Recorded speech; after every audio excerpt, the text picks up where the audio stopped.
गोरक्षपीठ की गुरु शिष्य परंपरा सदियों पुरानी है। जो भी पीठ का पीठाधीश्वर होता है वो अपने सभी शिष्यों को गुरु पूर्णिमा के दिन आशीर्वाद देता है। इसी परंपरा का निर्वाह करने के लिए उत्तर प्रदेश के मुख्यमंत्री योगी आदित्यनाथ गोरखपुर पहुंच रहे हैं। गोरखपुर में गुरु पूर्णिमा के दिन हजारों जो उनके फॉलोअर्स हैं उनको आशीर्वाद देंगे। ये परंपरा कितनी पुरानी है, किस तरह से इस परंपरा का पालन जो पीठ के पीठाधीश्वर होते हैं वो करते हैं, बात करते हैं। हमारे साथ गोरक्षपीठ में पुजारी हैं और आचार्य हैं रोहित मिश्रा जी। सर, जो पीठ की परंपरा है उसको आप कई दशकों से देख रहे हैं। आप योगी आदित्यनाथ से पहले उनके गुरु महंत अवैधनाथ जी को भी आपने देखा है उस परंपरा का पालन करते हुए। पीठ के पीठाधीश्वर के लिए कितना महत्वपूर्ण है इस परंपरा का निर्वाह करना, और किस तरह से इस परंपरा का पालन इस दिन गुरु पूर्णिमा के दिन होता है? अज्ञानतिमिरान्धस्य ज्ञानाञ्जनशलाघया चक्षुर्मिलितं येन तस्मै श्रीगुरवे नमः। आपका प्रश्न गुरु पूर्णिमा के अवसर पर है। हमारे नाथ संप्रदाय में भगवान शिव को गुरु माना गया है, प्रथम गुरु। आदिनाथ समारंभाम गोरक्षनाथ मध्यमाम असमदाचार्य पर्यंताम वंदे गुरु परंपराम। हमारे नाथ संप्रदाय के आदि हमारे जो गुरु हैं वो भगवान शिव हैं, सदाशिव हैं। और मध्यवर्ती में जब हम लेंगे तो भगवान गोरक्षनाथ जी हैं। गोरक्षनाथ जी का ही हम अपना द्वितीय गुरु मान करके गुरु परंपरा का निर्वहन करते हैं और नाथ संप्रदाय का यह प्रवाह प्रभावित हुआ। इसी परंपरा में हमारा नाथ संप्रदाय यहाँ गोरखपुर में गोरक्षपीठ है।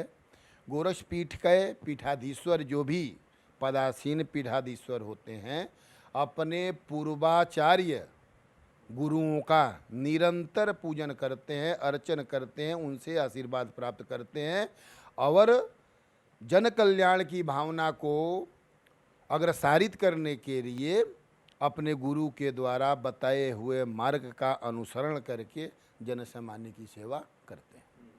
इस बार गुरु पूर्णिमा का जो पर्व है वो पिछले 2 सालों की वजह से जो नहीं हो पा रहा था वो इस बार भव्य तरीके से मनाया जाएगा।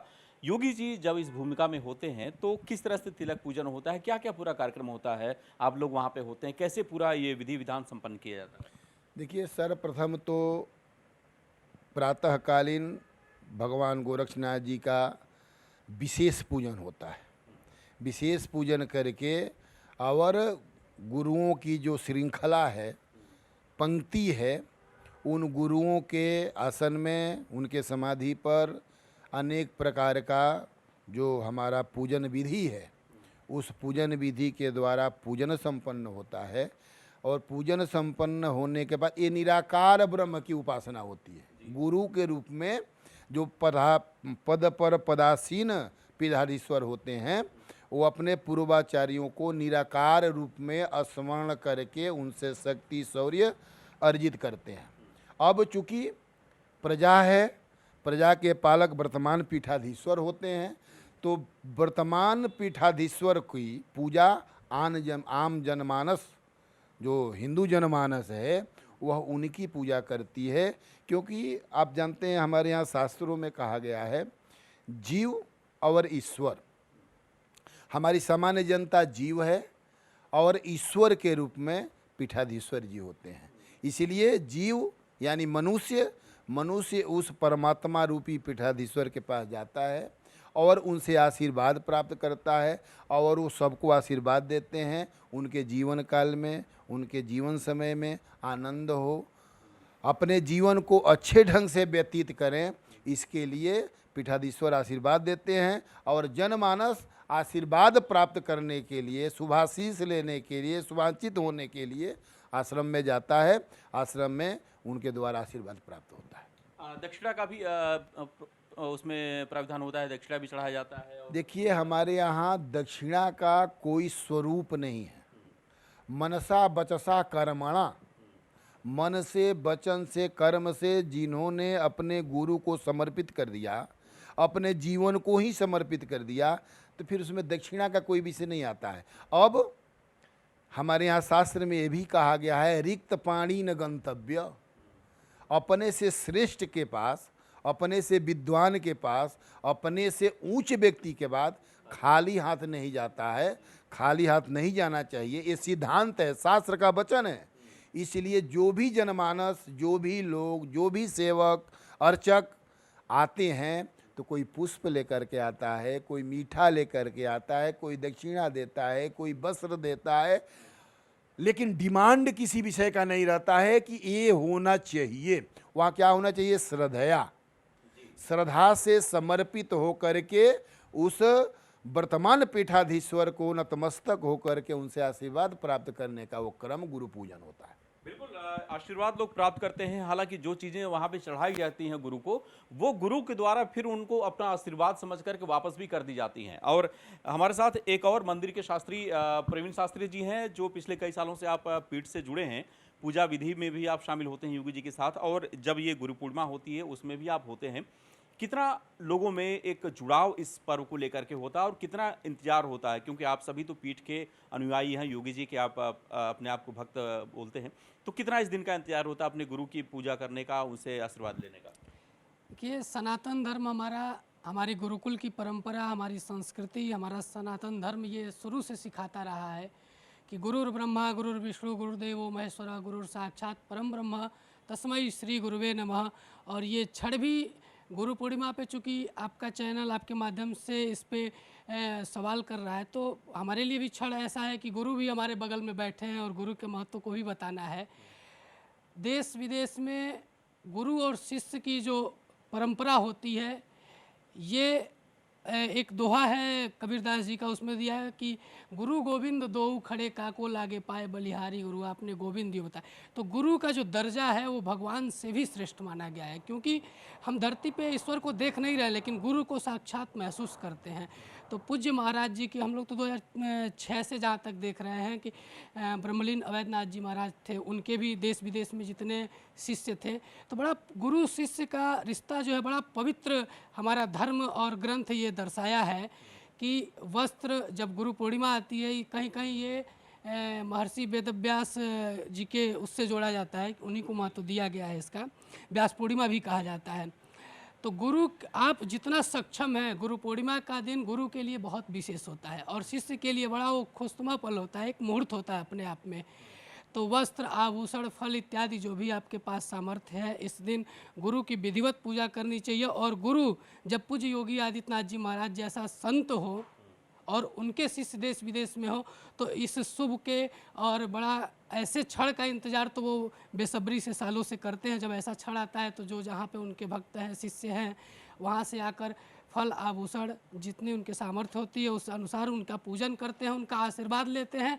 उनके आशीर्वाद से अपना उनका साल अच्छा जाता है। अच्छा, मुख्यमंत्री बनने के पहले और बाद में कितना बदलाव हुआ है? अब जो उनके शिष्यों की संख्या है वो तो बढ़ी बढ़ी, बाकी जो दूसरे फॉलोअर्स हैं जो योगी जी को अब पिछले 5 सालों में समझे हैं, उनके संत के जो पीठ के पीठाधीश्वर की भूमिका है उसको उन्होंने समझा है, अब वो जो संख्या है वो कितनी बढ़ गई है पिछले सालों से? गुरु मतलब मार्गदर्शक, अच्छा मार्ग दिखाए गुरु। तो अब पहले क्या था कि एक सीमित था, महाराज जी भी, उनको भी पर्याप्त समय था और यहाँ के लोगों तक ही सीमित था। अब उनको बहुत बड़े पैमाने पे देखा जा रहा है। सभी लोग कह रहे हैं कि हमारे गुरु ऐसे हों, और जो गुरु से हट के बात करते वो कहते हैं हमारे मुख्यमंत्री ऐसे हों। तो उनको गुरु और मुख्यमंत्री के जो हमसे श्रेष्ठ है, अच्छा मार्ग दिखा रहा है, वही हमारे लिए गुरु है।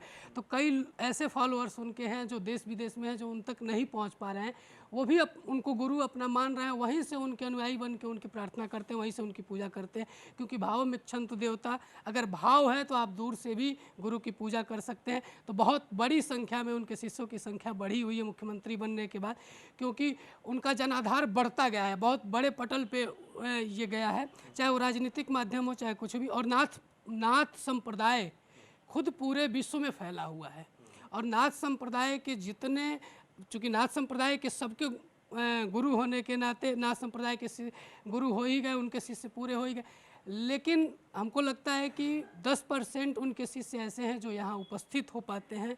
बाकी ऐसे हैं कि भीड़ को देखते हुए, समय को देखते हुए अपनी आस्था वहीं रख के उनकी पूजा करते हैं। प्रवीण जी, जो तिलक किया जाता है वो क्या होता है? गोरक्षनाथ जी के यहाँ जो धुनी जलती है वो भस्म होती है, या फिर कुछ और उसमें तिलक में जो योगी जी को लोग लगाते हैं, या फिर योगी जी जो अपने भक्तों को लगाते हैं? वो भस्म एक आशीर्वाद के रूप में, क्योंकि जो भस्म होता है वो तपा हुआ होता है, तो उसको आशीर्वाद के रूप में, और गुरु और शिष्य गुरु को चंदन लगाते हैं और गुरु आशीर्वाद के रूप में शिष्य को चंदन लगाते हैं, तो वो एक आशीर्वाद के रूप में चंदन लगाया जाता है। बिल्कुल।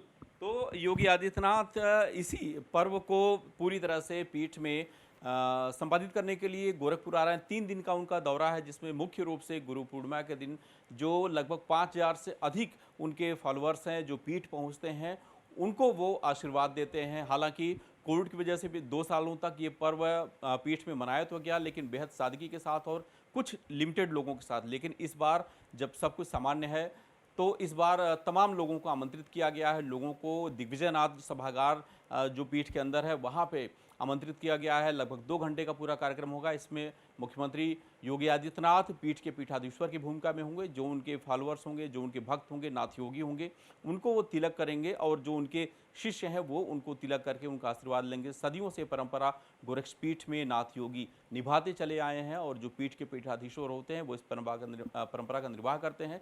इस बार भी योगी आदित्यनाथ इसी परंपरा के निर्वहन के लिए गोरखपुर पहुंच रहे हैं, और उनके आगमन को लेकर जो उनके शिष्य हैं वो भी काफ़ी खुश नजर आ रहे हैं। वीडियो जर्नलिस्ट त्रिभुवन साथ Deepak Srivastava, News State Gorakhpur. Video journalist Tribhuvan साथ दीपक श्रीवास्तव, न्यूज़ नेशन गोरखपुर।